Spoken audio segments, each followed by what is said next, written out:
The good news is on work ethic, assuming you're not necessarily born with all of it, just that DNA that you wake up every day and you just have to go accomplish something, it doesn't mean it's like all or nothing. You can still, in today's world where they're trying to make work, minimize it more and more and more, it gives you even more opportunity to go outshine everybody, because more people are trying to figure out how to work less.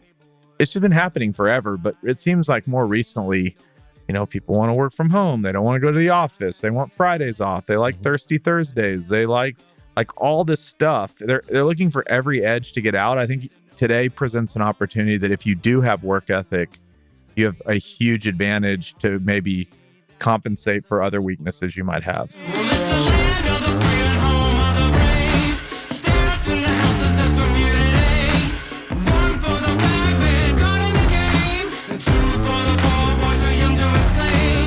My next guest is the quintessential entrepreneur, a bootstrapper, yet kind and generous, understanding, constantly learning, easily approached, a mentor, a mentored, and somebody that we're going to learn a ton from today. If you're a budding entrepreneur or want to start something on your own, you'd better be watching this.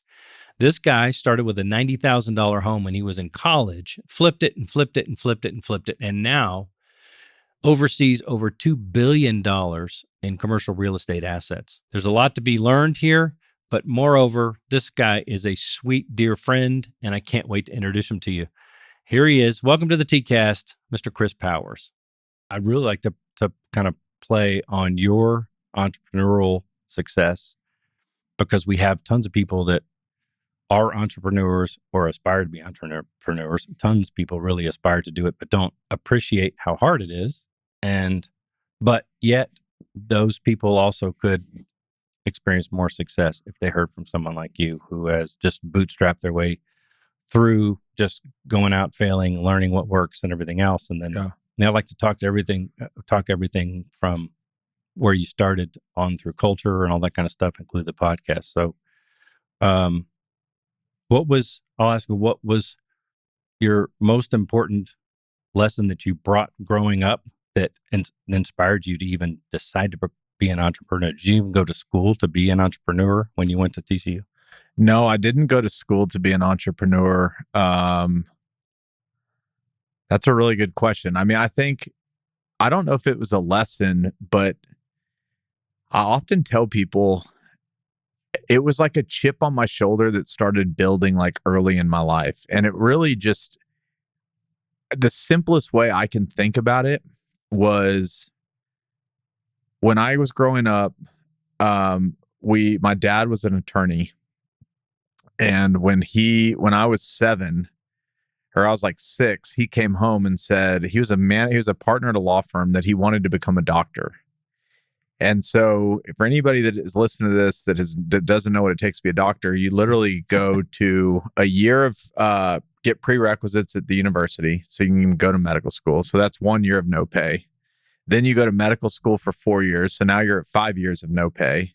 And then you go to residency for 4 or 5 more years, and you're making like $30,000 a year. Yeah. So over like a 10-year period, my dad made like a whopping 140 grand across 10 years total. And so I think what was interesting was like I grew up kind of middle class, and then there was this dip in my life where we didn't really make anything. And this isn't the question you asked, but it was some of the best years of my life. We could maybe talk about that why. I was young, so I was playing sports, but a lot of I was just very aware early on, like we had something and then we didn't have something. I saw my parents, they had a great marriage, but their struggles sometimes tended to be like, my mom would, this was like going on in the 90s, and she was just like, we basically made the decision to have no money. It was like a decision, which not everybody has that decision, but we did. And decision in terms of she was going to do what she's going to do, and he's going to do what he's going to do, and therefore we're going to try to make it on what we for sure. Have. She taught tennis she taught tennis, and okay, that he had savings, but it was in moments of weakness, I would often hear like, you have to make money. Like, if you don't want to struggle, you have to make money. Mm-hmm. Money helps solve basic needs. And so even I always thought of it as like freedom, kind of security, kind of safety. And so a lot of it was like this muscle of I had to learn how to make money to basically build some type of foundation for my life, which we can talk about how I think about that today. Like that motivated me for a while, not so much anymore. Were you somewhat motivated to or inspired to not be like that in some form or fashion? Yeah. Maybe we take good things and bad things from our folks. Yeah. But that part of the inspiration is, look, I don't want to live this way. So if I have a choice, that was something you took forward. That was it. And really what it was, I mean, its simplest form was we didn't have money to buy anything. So if I wanted something, I had to go earn it. And so like I had to wash cars, I had to mow lawns, I had to sell golf clubs on eBay. I probably did some more trivial things, but I made money to do things that to get something. And so that was just always my DNA. Like I just never thought any differently. And then I got to TCU, and TCU is a super wealthy, like there's a lot of wealth walking around that school. And I was like just blown away.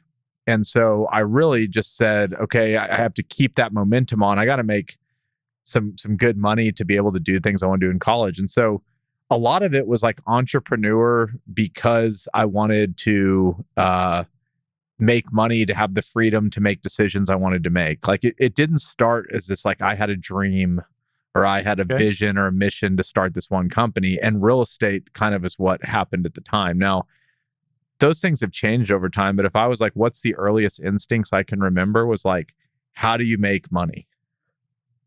And so how did you learn how to do what you want to do? Because what you say is somewhat profound. Somebody listening would be like, okay, well, yeah, that sounds interesting. So how the hell do you turn that into something that blows up when you literally are coming out? You're a college student. Yeah. So it's not like you have tons of experience. You don't have tons of cash. You don't have access to tons of cash. If your folks aren't fluid, then you're looking at borrowing externally. So what is it that drove you to do something, and what was that one thing that kind of put you in a position where you're actually moving forward? I kind of have this theory, and this is easier to say as I've gotten later, that the world does a really good job of making people that don't have experience feel like things are really hard to achieve.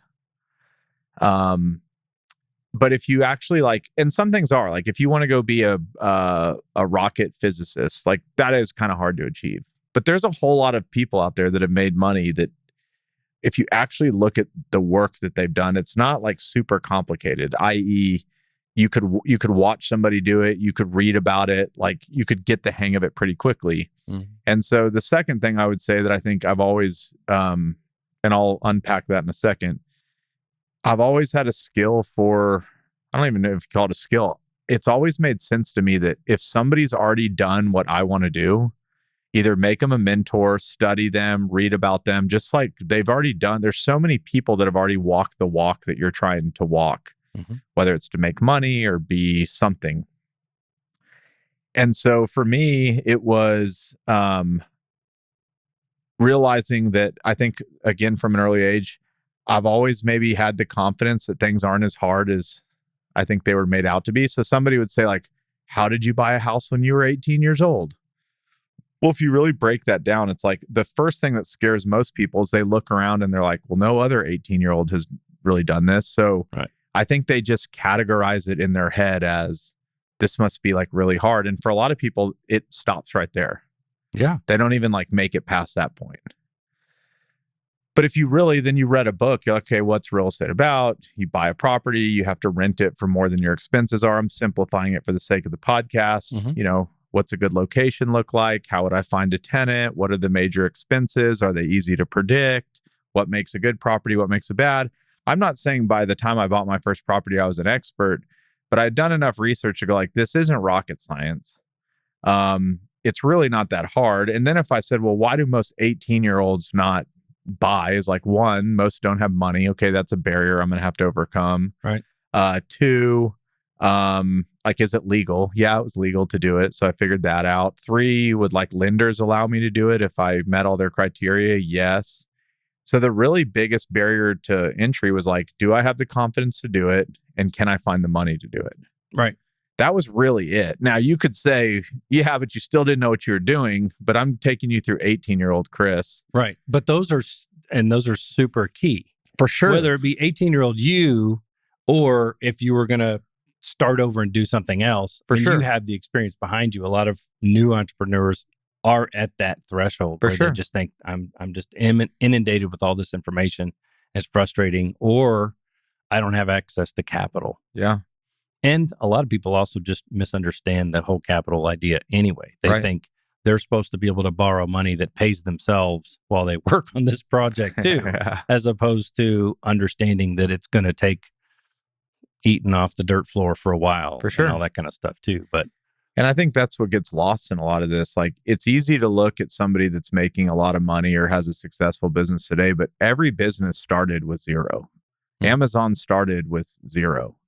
Or even Apple negative. started in a garage. Like, your business probably started with you probably wearing your security gear, and it was like just you day one, and I'm going to go out and protect this person. And now you've got security agents everywhere. For me, it was, I mean, we started with nothing, and then we started with $110,000 home. Like, we started with something, but it was just me. It looked really messy. It was a bank account. I didn't even know how to file a tax return. Like, there was 100 things I really didn't know how to do. But that's the other part. Like, most things aren't that hard to figure out along the way. Maybe that's me, but like, do you think it's resources though? Because some people feel like they Yes. don't have resources either, you know, to reach out to, if they don't have parents, for instance, For who sure. can mentor them or whatever. Is that something that So you felt? that's a perfect spot to say. My life has been blessed up and down by incredible figures in my life that helped me out along the way. I'm not a self-made guy. I have had people at all levels, but I would tell you, I know people that also have those. You still have to be willing to take the step forward. Now, to your point, I think when you go back to the barriers is, I think there are people that are in situations, whether they have mentors or parents that love them, or, financial resources or whatever it may be. It makes that risk tolerance, or that, like, could I actually do this, seem much harder. There's more stacked against them. Yeah. So no, I can't speak from that side of it, but I can imagine it's not any harder for me to imagine buying a house and what it would take to run a house than anybody else. Anybody could figure that out, no matter where you come from. But I think there are new layers that get entered in that make it seem like, even though I understand how to buy a house and operate it, the barriers to actually do it increase for some people, I think, is what you're getting some at. of it maybe personality type too, which leads me to one of the other things is how much, and not just in that first house purchase, which obviously you've expanded house to house to house and now into commercial and et cetera, but how much do you think work ethic has to do with the numbers of entrepreneurial failures that happen these days? Or do you think it's an equal number of failures that happened in the past? And do you think a lot of it's work ethic? Because what you're describing is just jump in and I've experienced some of that too. If you jump out of the plane without learning how to operate the parachute, you damn well better figure out how to operate the parachute. But it's almost easier for me if I know I'm already flying to do it, as opposed to taking the time to figure out how to do it and then plan when I'm going to do it, because something will eventually just delay the process and whatever. You have too many things to think about. But if you're flying already, you got to figure it out. And sometimes you end up doing better that way. But you also have to have a work ethic, I think, that is quite underappreciated. And I think, knowing you have quite the work ethic. How much do you think that applies? I think it applies greatly. I mean, I think we've gotten a little bit soft on this topic. You know, you see people start talking about work-life balance like right out of the gate. Look, if you look at our ancestors going back to when we were like cavemen, imagine like how much work it took to be a caveman, actually. Like, you had to kill your food. You had to like dig a hole and take like a dump in it and like cover that. Like everything we take for granted, just getting through a day. You had to go down to the river to get your water. You had to fend off animals trying to eat you all day. You had to like deal with the elements. Like when it rained, you were like, I can't imagine how much work, not it was to work a job, just to like work at your life. Exist. Yeah. When you actually look at like humans today, technology has made it to where we can leverage technology to get more stuff done. We are doing far less work as a species today than we have done in human history. And so now we're like, and now there's like, okay, now we're not going to work 5 days a week. We're going to work 4, and we're not going to work 9 to 5. We're going to work 10 to 4. We're like, it's this race to see like how little we can work. And so, but then what I would tell you is, what do Kobe Bryant, Tiger Woods, Michael Jordan, Tom Brady, what do they all have in common? What do their coaches all say they had in common? First in, last out, studied the most, thought about it the most, put in the work. Right. It doesn't mean like everybody has to want to be Tiger Woods, but there's never a Tiger Woods that is also associated with, and he just like showed up a couple hours a day and he just had it.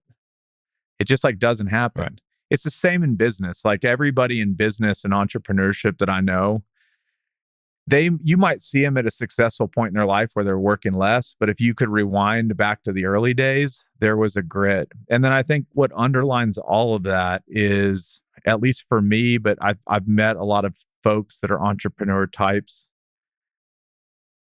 They don't have to be told to do it. It's like an innate part of their DNA. It's just how they wake up each day. I would agree with that too. It is a personality type. It doesn't mean that everybody could do it. Correct. But I think that's why it's a misperceived endeavor for a lot of people. So what I think, when you talk about work ethic and like people failing, I think that has a part to do it. But I think some people start businesses that candidly just shouldn't start businesses. Like they actually don't.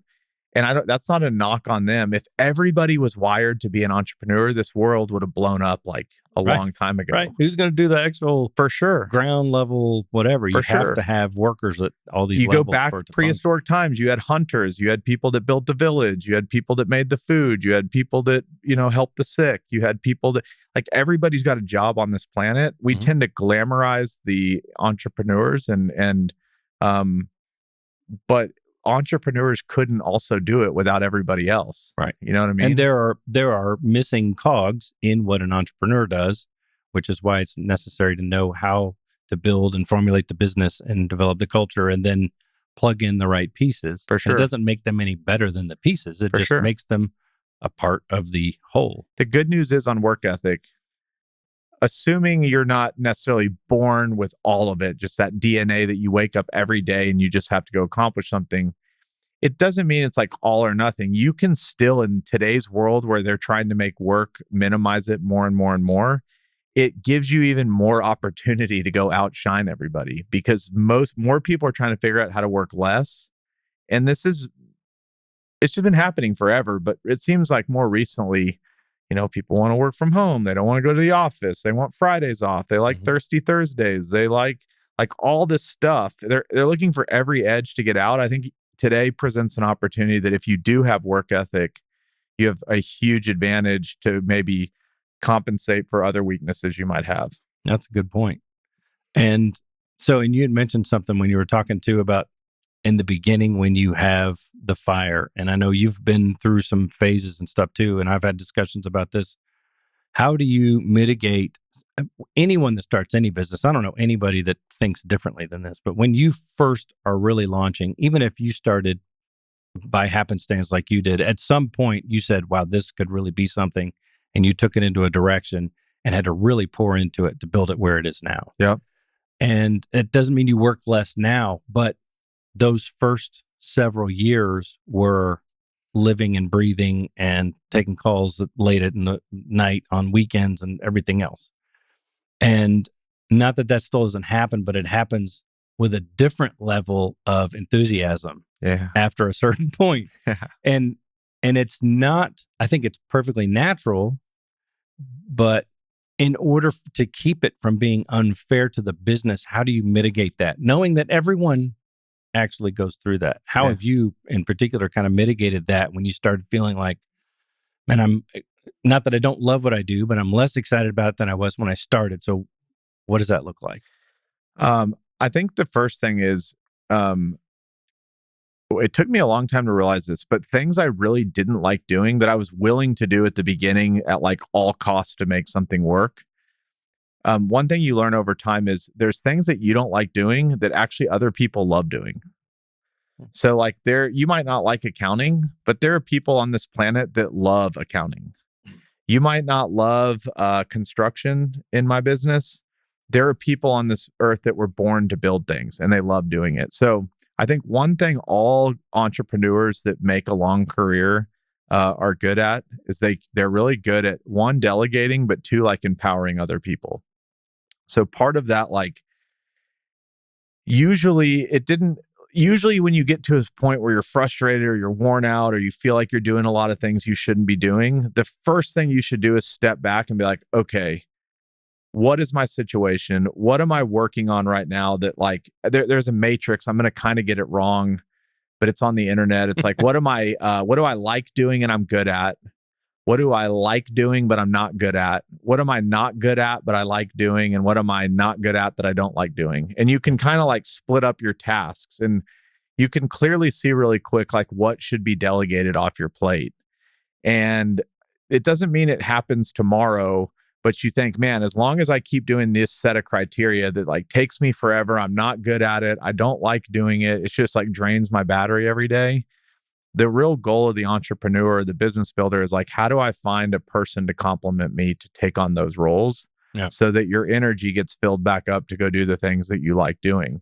And that's why, like, I keep using the Amazon, because I think everybody can wrap their mind around it. But you look at the early days of Amazon and you see those pictures of Jeff Bezos on knee pads on the factory floor, like stuffing books in boxes. Yeah. And then you see him 20 years later and he's got 500,000 employees and he's, he totally changed. What did he really do over time? Well, obviously he had a product people loved. We can assume that. But he just kept delegating power over time. Like his job kept changing and he kept leveling up. Yeah. Elon talks a lot about that too. And have you read any of his book? I just got his biography.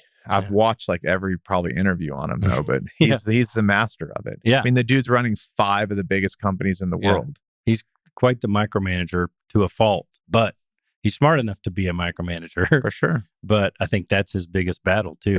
It is delegating and being comfortable with somebody else doing it and running with it. But he is also the grassroots guy. Like, we need to scrub this floor clean, then he's down there doing that. So there's another good example. If you take 2 businesses that both sell like a similar product, like let's just say hamburgers. Everybody loves hamburgers. My friend Brent has a quote, "Small businesses don't stay small on purpose."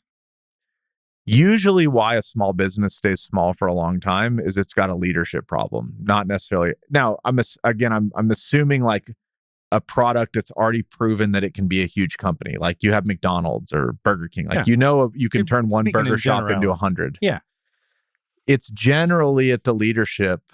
They weren't able to figure out how to delegate power and kind of move on to the next level. Maybe they didn't have a desire to do it. Some people might say, I just wanted to own one shop my whole life, and great, all the power to you. Yep.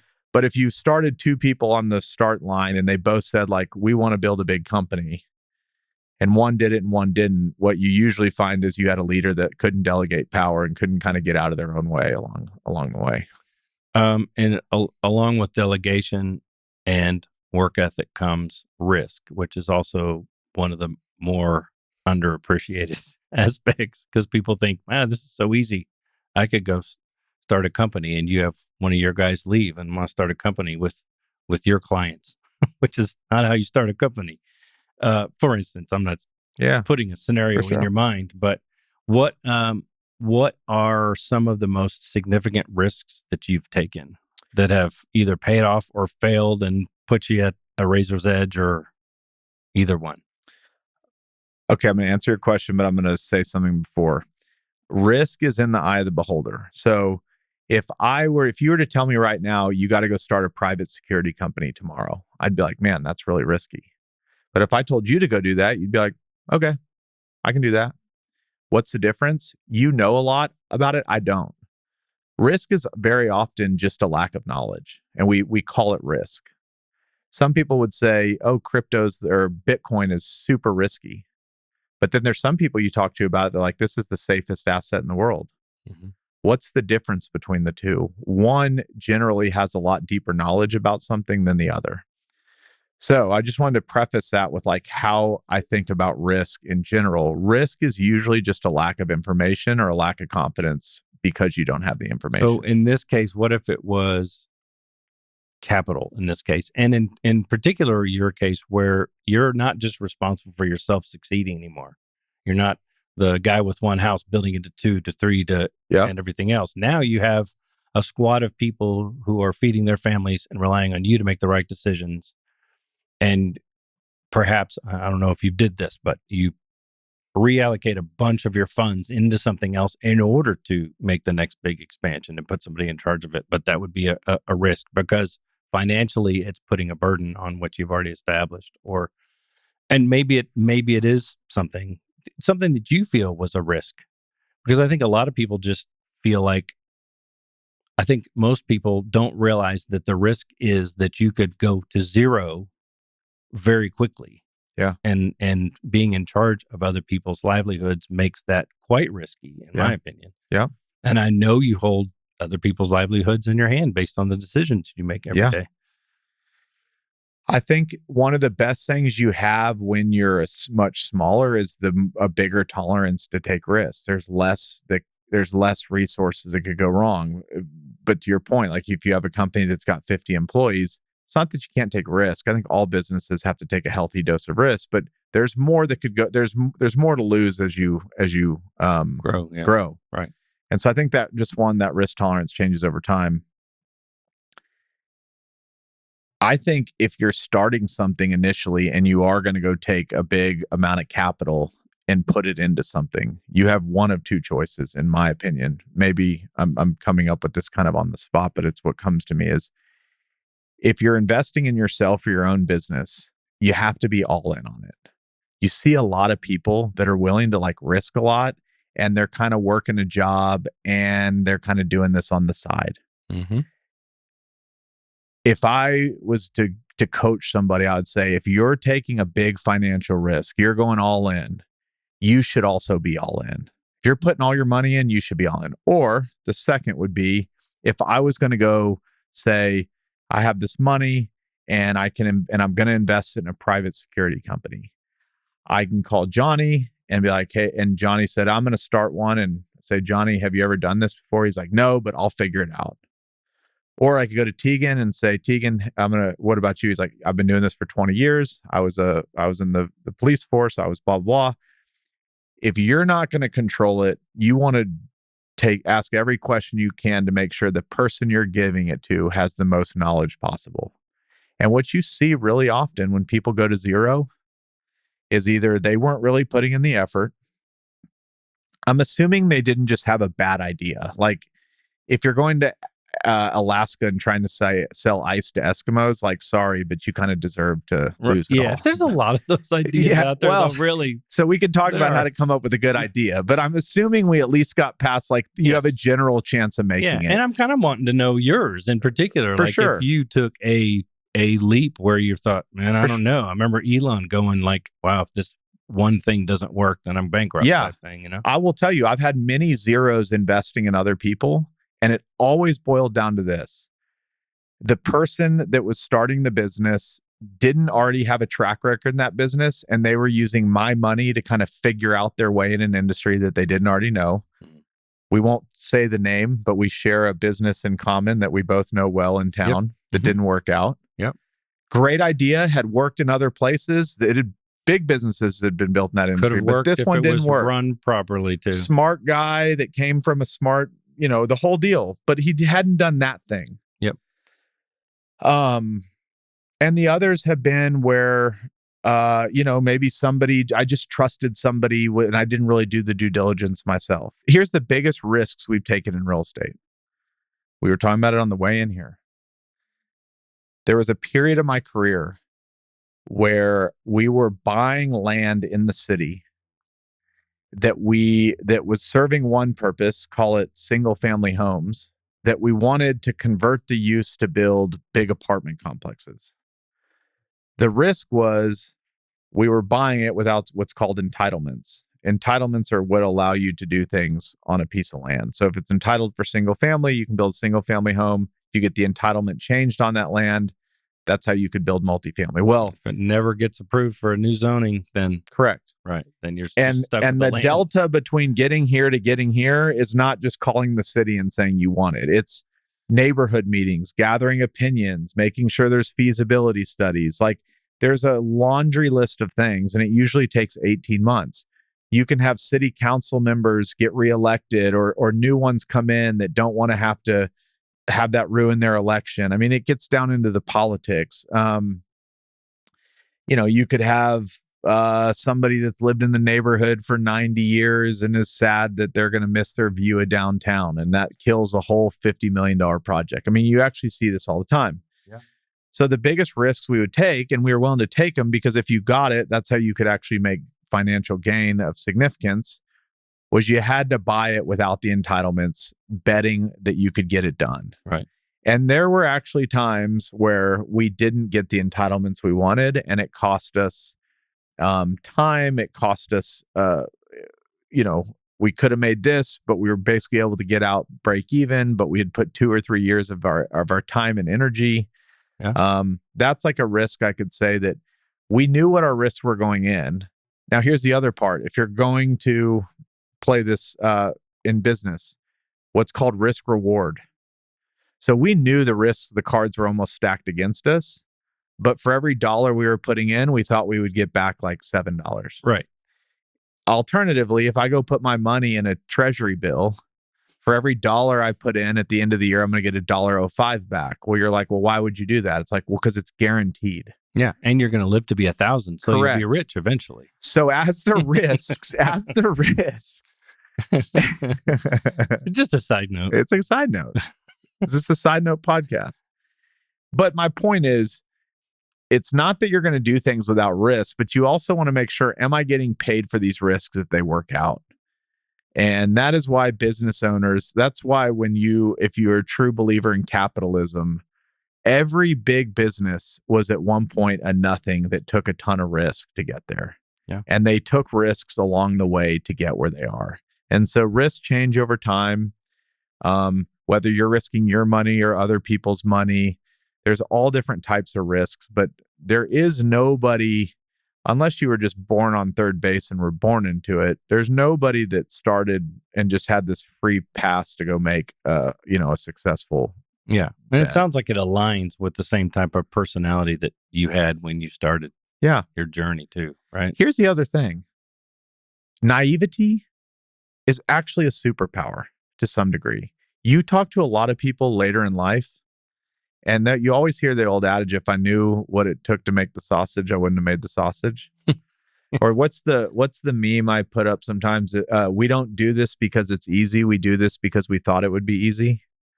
Most people, when you're starting a business, I actually didn't know how hard it would be to build the business. If you actually had told me up front, this is all the pain you're going to endure over the next 12 years and sleepless nights and high blood pressure and, whatever, humans actually probably aren't like, yeah, give me that. Very few. But it's a risk reward again. Because you'd also have to say, but the reward is, this is where you'll end up. Correct. I think that would. So some of the best times of your life is when you actually don't know what all the risks are. That's not me saying like, just roll the dice and good luck. But I think that's why you see young, people that don't have all the battle scars yet are willing to endure some things and take on risks that others aren't. So that's interesting, because I almost even used that exact term when you were talking about the 18-year-old you. Yeah. And I need money, but I don't really know all this, but I'm going to learn these 3 things and whatever, and then I can move on. Part of that is your naivety. For sure. And that worked to your benefit. For sure. And the good news also is if you're competing against somebody that's already successful, maybe they've already made some money, they're a little more secure, they might not have the risk tolerance anymore to keep going at that pace. Like you have an advantage on them to some degree that you're going to be willing to take an additional risk that they're not going to be willing to take anymore. Yeah. So, what would you recommend? What would you give advice wise to a new budding entrepreneur, since we even gleaned a little bit into the AI age? Yeah. Not to mention the economy instability we're looking at and unpredictability at the very least. I think we'll be okay eventually, but you're looking at somebody now, regardless of the age, that's interested in starting something creative or business entrepreneurial. What would you give them advice wise?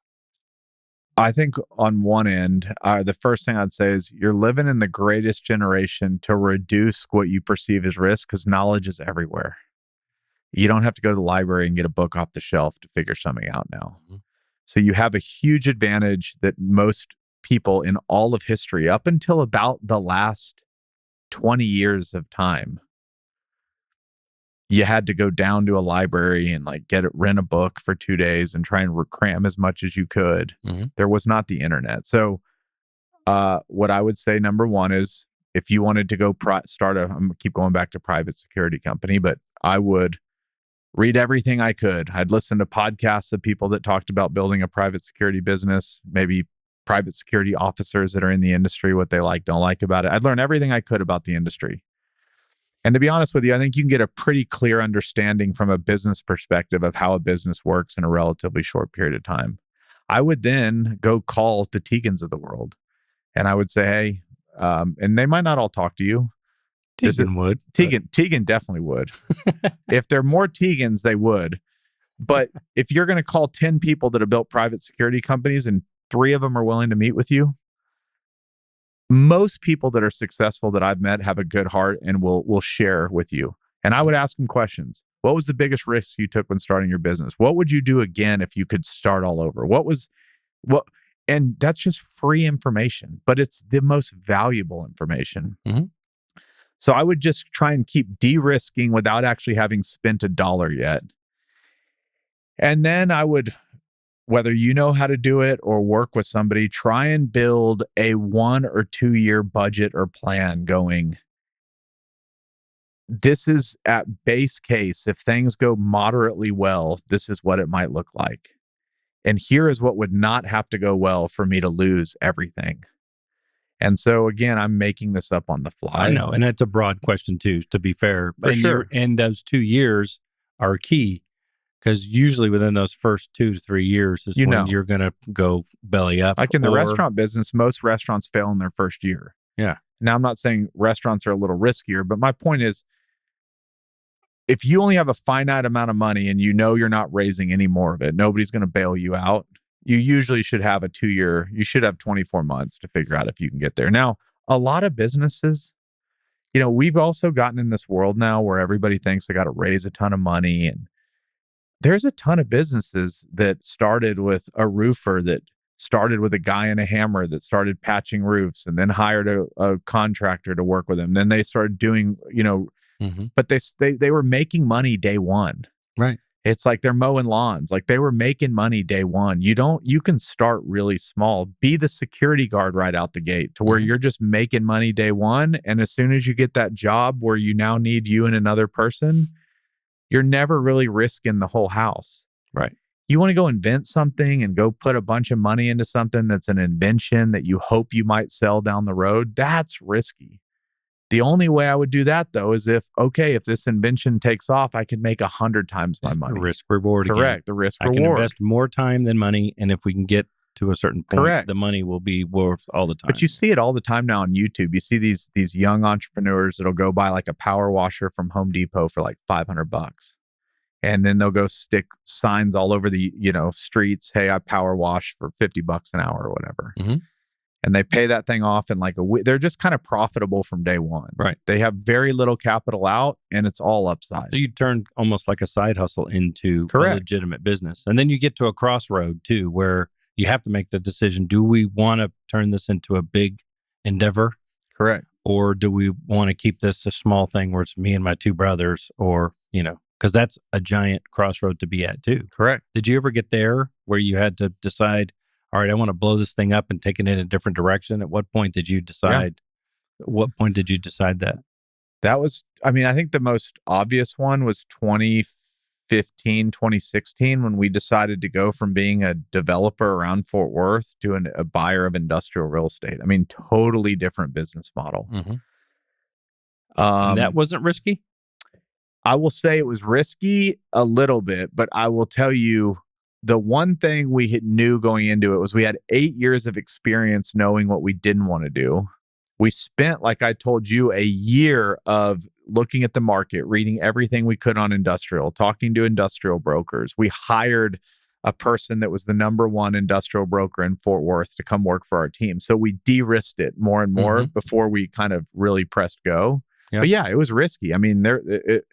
It was not to say it was going to work.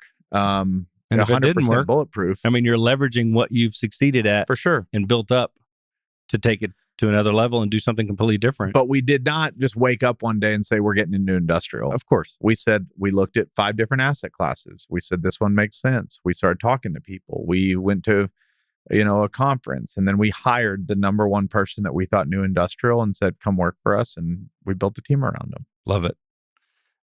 So you had mentioned also you do YouTube and stuff like that. Do you still read books and stuff, or is that way too old school? I read a ton of books. Okay, well, but I love YouTube. What do you like to read, and what do you like to watch on YouTube? What kind of stuff do you put in your mind? I read a lot of nonfiction. I'm not a big fiction reader. Mm-hmm. I don't mean to sound like a total nerd, but I read a lot of like Warren Buffett type books. I read biographies. Most of like the things change, but people don't. Like if you go throughout human history, we pretty much act the same way, just like the surroundings are a bit different. But, you see a stock market crash, or you see like we speculate on crypto. It's like, well, in the 1920s, we were speculating on tulips. Tulips became like the most expensive thing in the country for like a brief period. Humans are very emotional. Yeah. So I'll read a lot of history. I'll read a lot of, nonfiction biographies. I read a lot of like stuff on companies. So I'll usually, like, going into the weekend, I will print out 4 or 5 articles I saw from the week, and I'll print them out and I'll put them in a folder, and I'll just kind of devour them throughout the weekend. I don't really have like a set schedule. It's just kind of what's ever interesting me at the moment. I listen to a ton of podcasts. I think podcasts is the best way to learn and communicate in the world today. Well, I think it's an amazing way to do it too. There's still a lot of people that really don't listen to any. I think we're so early still. Really? Yeah. Oh yeah. If you look at how many people actually listen to podcasts, it's still very few. So let's talk about your podcast. And I know you didn't do a deep dive enough into your business either, but talk about the podcast and how you decided to do that, and then what your purpose is. Well, I think it goes back to maybe who I am. So, and just how I was wired is I've always been a ferocious learner. And again, I don't have to wake up each day and like my wife has to be like, okay, go learn today. Like I wake up and I'm immediately like, my instinct is like, how do I get more? Not seeking. Again, there's positives to that, but I could tell you all the plenty of negatives to that. Yeah. I'm not very present sometimes. I don't sometimes smell the roses. You have to make conscious efforts to do that, I assume, have to, for balance. Yeah, for sure. And then there's some people you meet on this planet. It's like, are you ever going to stop smelling the roses? Like, right. I know. Get up, buddy. Yeah, we're all weird. That's okay. That's okay. We're all different.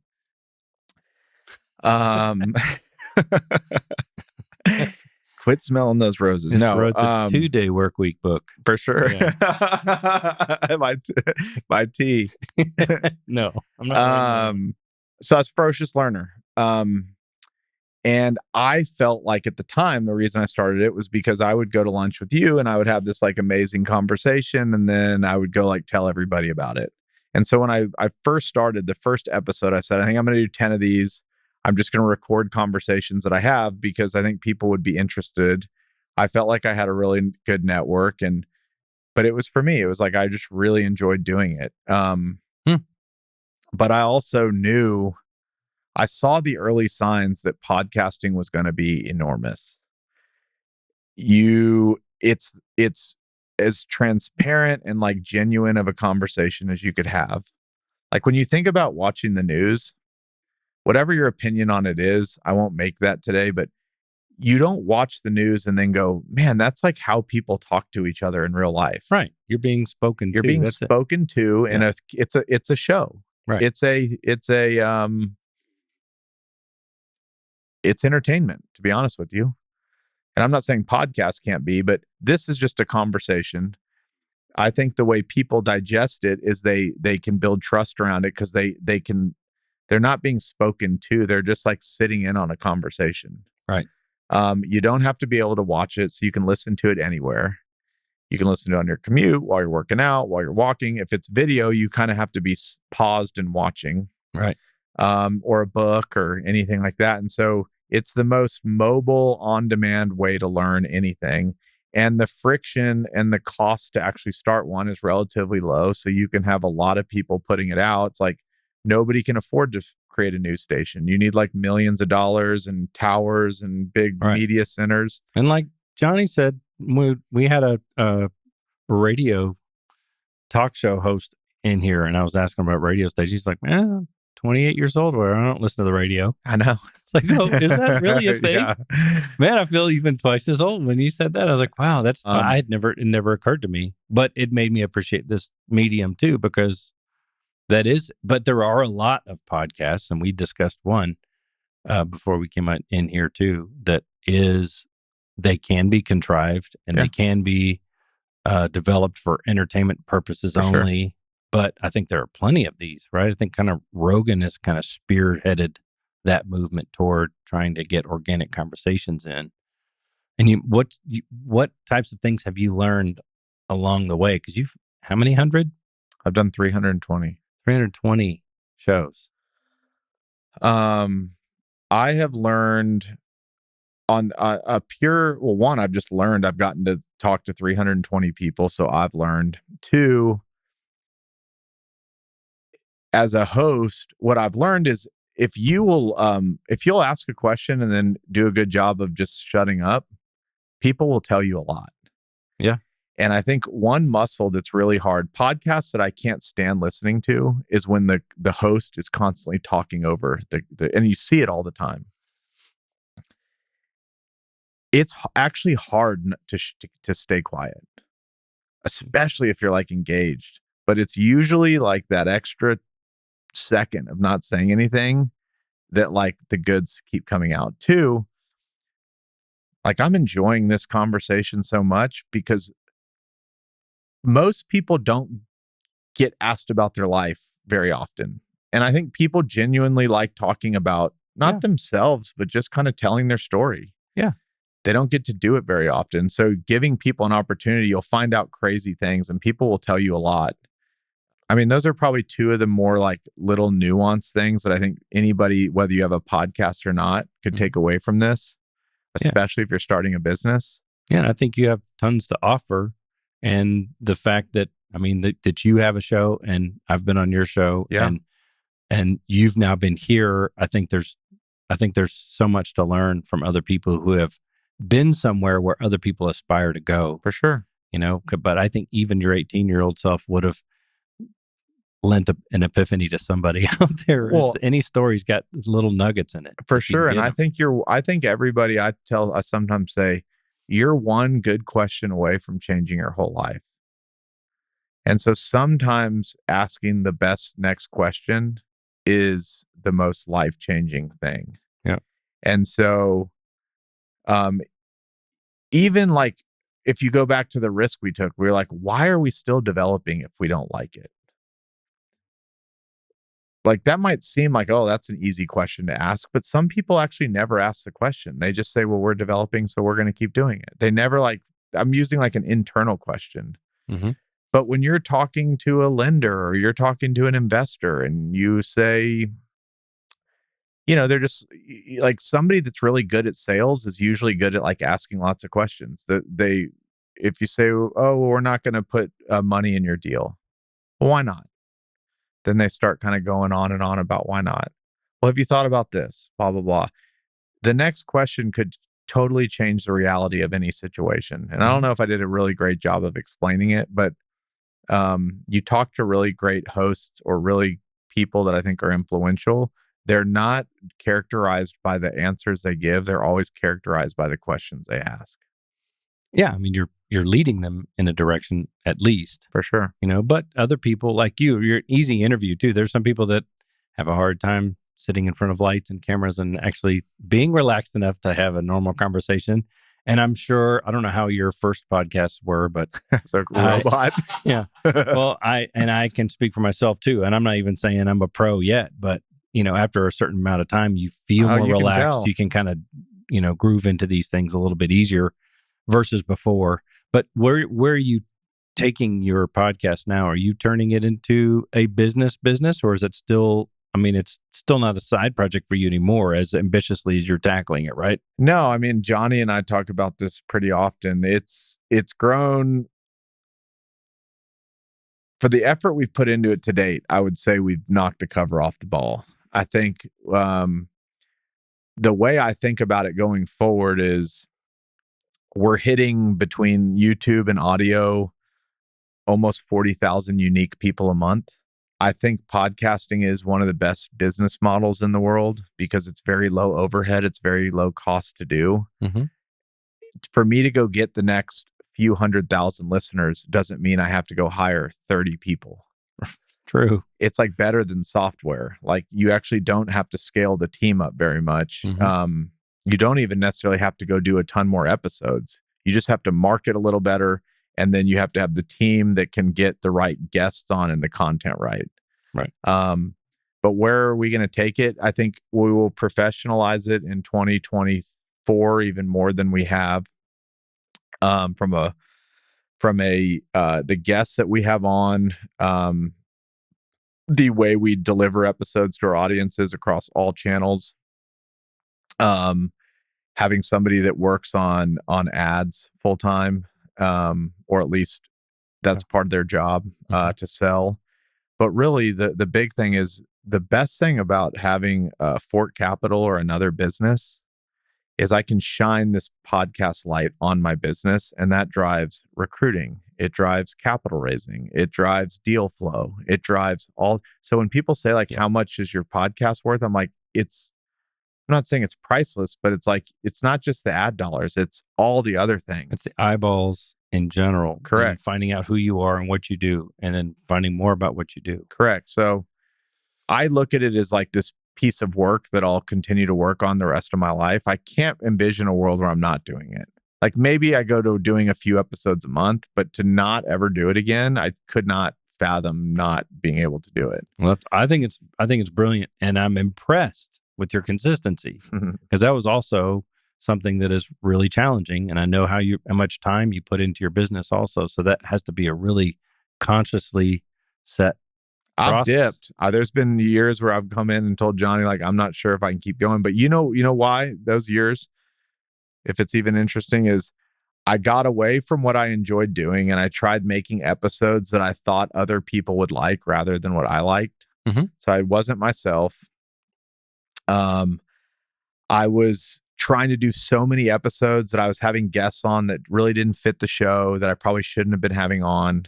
Okay. No. Fine. I get it. I get it. No. And look, and look, it's not even that. I think every episode we've done, we've learned from, but it got to a point where it was like, I was trying to game the system. And I think the only way to build great art or media or anything is it has to be authentic. You have to really believe in it. Mm-hmm. You cannot fake like a good podcast, at least for multiple episodes. Because most people, I'm sure, that listen to your podcast, like when they see you, they're like, oh, we feel like we're always talking to you. Like I haven't seen them in years. They're like, well, we listen to you every week. Yeah. You can fake an episode maybe, but to do 320, like, you know who I am. There's a careful balance though, too, because when you have 40,000 people that listen to your podcast every month, then you also have an obligation to make sure you're aligning with the diversity of audiences that come in, right? For sure. So I can understand that toil also, because I want to do things that I feel like are absolutely authentic. I'm willing to. I mean, you're just talking to different people, For so sure. sometimes just the person that you interview might steer you in a direction you had no earthly idea, and you can still keep it in the lane. But how much of that do you think you still do? Or have you just come back and said, look, I'm going to hire these other people to take these periphery jobs away and delegate like you did your business, and then you do what you do? In a perfect world, when we get this, all I'm doing is showing up to the mic and interviewing people. That's it. Now, what am I willing to do to get there? And like Johnny and I'll be working on this. The creative side, like getting marketing looking right, getting YouTube thumbnails looking right, getting the right quotes going out that you're publishing, getting the right hooks, going through the episode and getting rid of any minutes where it was kind of just a boring part of the conversation. Making the show the best way possible. Might eventually get into making like trailers for the episodes. Mhm. But you can, again, I can go look at what the biggest podcasts do, at least understand it, and at least build a framework where I could go into my team and be like, hey, this is what they're doing. It now, granted, they've got 5 people or 10 people working on it. This is what it costs. Do we want to do that? What's the risk if we go do that? Yeah. So that's exactly how I'll look at it. I think this is the first year after 5 years, though, it's dawned on me. I would really feel sick to my stomach if I never felt like I gave it a 10 out of 10 effort. And I don't think I've done that yet. Well, you've come this far. And I think it's brilliant to think that there are ways that you can accommodate your audience's wants and needs by leveraging the way the ads go out and the shorts go out and the thumbnails and the whatever, and you still be able to do your authentic interviews with the people that you really feel comfortable with. I think it's a brilliant way to approach it. And like, as far as preparation and research, there's some episodes where you do very little. Because if you and I went and sat in here, we could chat for 3 hours and make it a podcast episode. Yeah. If I'm trying to get a specific thing out, you can over research some of these things where you're thinking too much about the conversation. That's what I love. I mean, Rogan is like the GOAT. I don't know if I want to do 3 or 4 hour podcasts one day, but you just watch him. He's got no notes and he just carries on conversation for 3 or 4 hours. Like, well, after several thousand, that's kind of how it works. For sure. Yeah, but he's smart. You got to know stuff. To talk to Elon for 3 hours. Yeah. You have to kind of know something. Yeah. Well, he's become smarter too. He's an intelligent guy, but he's become smarter after interviewing what are they at? 2,100. Yes, to 2,000 plus episodes. I mean, and he's got some really entertaining and insightful and enlightening type folks on there that teach him something new every time. For sure. That you get to leverage to the next one. I mean, it's a fantastic way. I also agree with you. I feel like I grow every time I bring somebody here because it just teaches me something. Even if I just have a couple little nuggets that it gives me, I feel like I'm enlightened. Life is it humbles you also. Like, you realize how little, I mean, I think that's part of just wisdom. You just grow up every year, you realize how little you actually know. But yeah, I had somebody on today. I had somebody on yesterday. Every time I leave, almost every time I leave, and I'm like, man, I learned so much more. And often it's an audience of one. As long as I'm satisfied, that's like my barometer. Yeah. Well, we'll definitely link the podcast there so that people here can go there and scope it out and learn from all different kinds of other folks too, per your leading conversations, which I think are fantastic. Thank you. What would you want this is going to sound hokey if I say what's your legacy, but when you leave the industry, even not necessarily leave this earth, how do you want to be remembered? I mean, you've got a large company that you control, that you're still involved with. You're growing the podcast. You have other companies you're invested in. With all that going on, when it really cuts down to the nuts and bolts, what do you want people to say in a few sentences? Oh, Chris Powers, he's the guy that what? I think he's the guy that was generous. with his time, with his money, with his resources. I don't think I would have always given that answer. But like if you were to ask my kids, like, well, what I wanted to say is like, he was generous. He was always around. I look at that as like, he was always there. Yeah. Mm-hmm. You see a lot of people that, they just hoard all their financial resources and, they never use them for good. And time. Yeah. And time. And, I will say the time is the hardest part. You get involved in a lot. It's hard to be generous with your time. Yeah. Because you can also lose it all by being too generous with your time. Because you're not. Absolutely. Right now, I've got 3 young kids. Like I say no to almost everything that I used to say yes to. But in the back of my mind, I'm like, oh, I want to say yes so bad. But I think the answer is, when it's all said and done, is he was a generous guy. That's a fantastic answer. And it'd be an interesting thing. You'll have to report to me on this too, because I've been with, when I have one kid, and when he was growing up, we had, we made okay money. It was fine. It was nothing to speak of. And telling him no when you really don't have the money is easy. Yeah. Very easy. And then once you start hitting a level of success and they know you have the money and you say no, because I said no, or it's too much or whatever, it changes the level of difficulty for you to do it, because you have to give a more explanatory answer. You've got to really say, there's a reason why no, and it's because you have to be limited, and you're not going to understand this context until you're 10 years older. I know. But it does present a challenge. I think that's how our society in generation after generation has become softer and softer and softer. And I participated. You want to do things for your kids where you had missing pieces and spaces and everything else. And like you said, in your circumstances, you had to work for everything you had because you had to. Yeah. Not because your parents said, well, you have to work. If you want to start going on dates, you got to go get a job and whatever. And you just, come on, on, Mom, I know. Well, if you make $20 to go on a date, I'll spot you another C note so you take her to a nice place, whatever. It's just a different game. It is. Looking at it 2 different ways, right? I think it's hard. It's my biggest fear in life is raising entitled. I think the best advice I've gotten is, for a while, I was like trying to create fake reality. And the reality is kids are really smart. They understand what's going on, especially as they get older. So you got to parent from how to teach them how to live life with what they do have, not pretend to create a life of what they don't have. That's a good way to start. So starting there, going back to generous, money's the root of all evil. It's not money's the root of all evil. It's the love of money that's the root of all evil. And I think you've seen a lot of amazing people that are generous with their money. And so being able to instill that in kids, well, the only really way to instill it in kids is to be a generous person. Yeah. Like you see all the time people like, you should donate to this. And it's like, well, do you? It's like, no.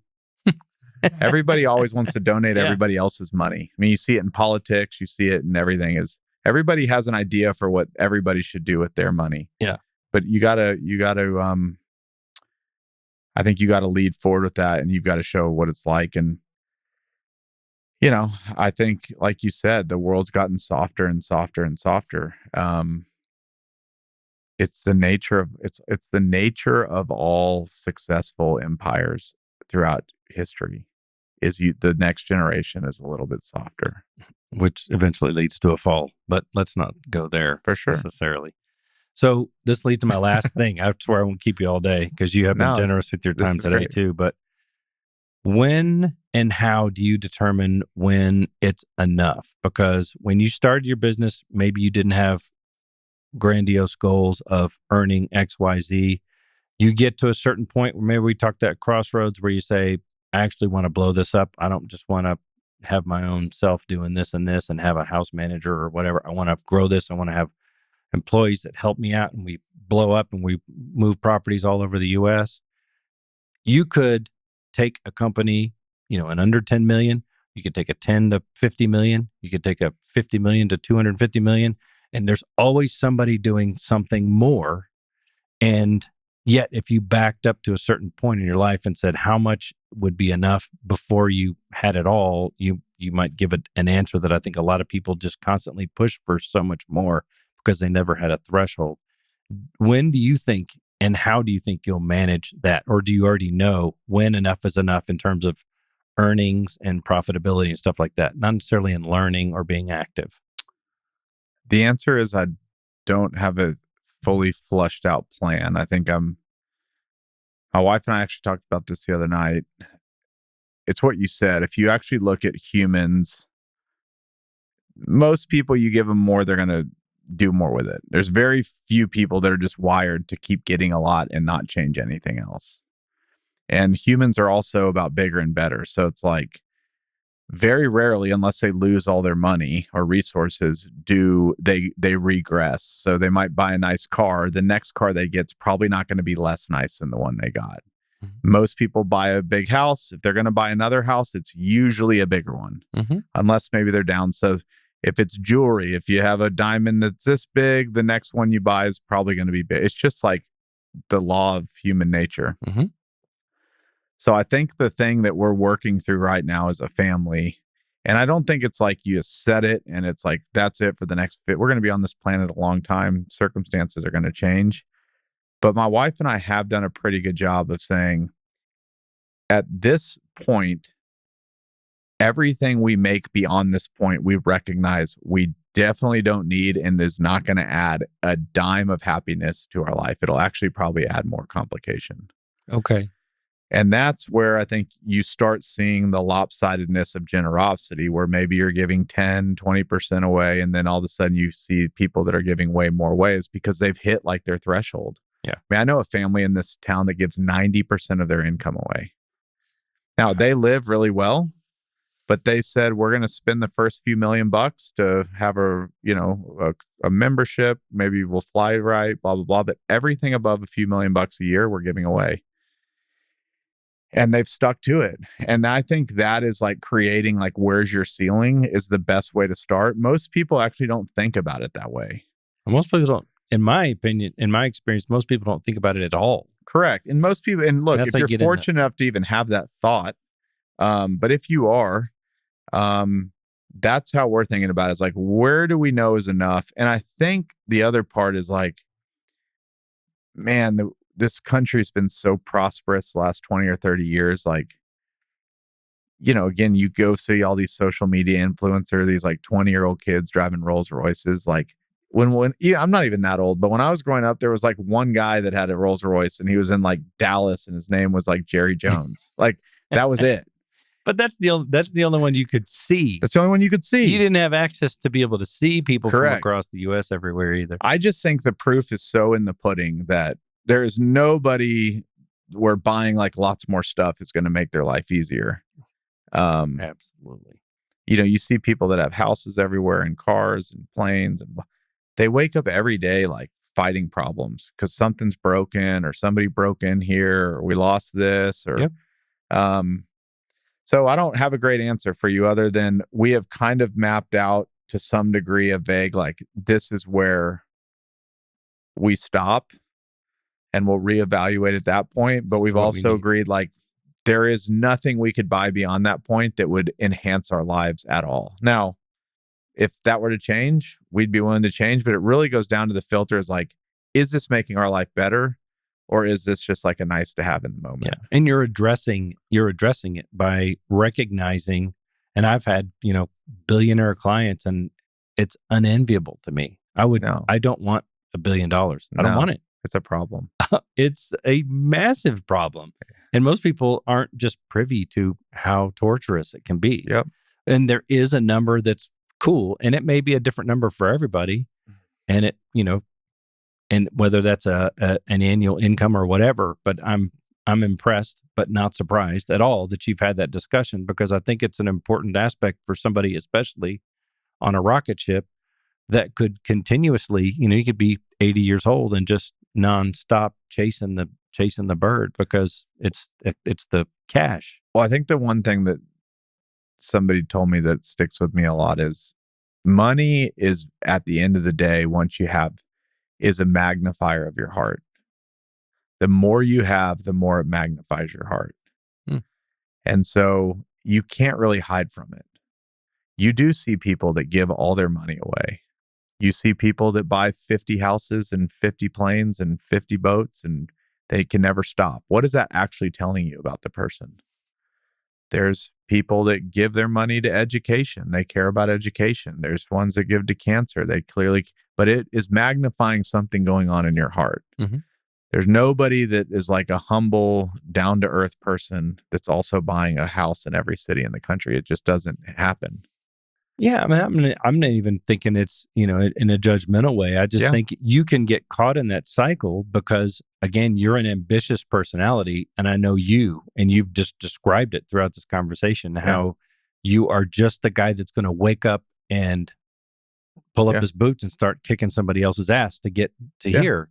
And unless you set parameters on what is reasonable, especially with your family, then you just get caught up in it. It's not that you're all of a sudden like the worst guy, but you've just never honed in on that perspective, I think. So, and you've always seemed like you've been down to earth. You're very approachable, easy to talk to. You have great advice, even when, we're just sitting at a lunch. I can ask you whatever. And I cherish the friendship for that. And I really am honored to be able to sit down and chat with you whenever. It's an honor.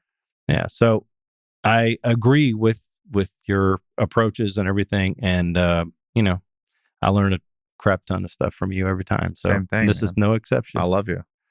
So thank you so much for being here, man. Thank you for having me. This is from one podcaster to another. This is a kick-ass studio. Well, thank you for letting me use your studio too, because people have seen your studio in some of my shows too, which I think is fabulous. I love it. It's part of the journey. Well, bring some dudes, bring some entrepreneurs in here, some real estate guys in here. I might actually do one in here. Come on. Johnny knows how to set it up. I mean, it's basically ready to go. Yeah. I really do appreciate you, brother. Thank you so much for your time, man. Thank you. What's it take? What you gonna do? What you gonna do? Success around the sandbox with second grade rules. A confident fake to make you do what they want when they won't pay the fool. A diplomatic face is the one to see you through. And don't let those bigots take you off your game, but just to let them loose. You sit here in the front seat, baby, ain't that sweet? Take a little honey from the money bee.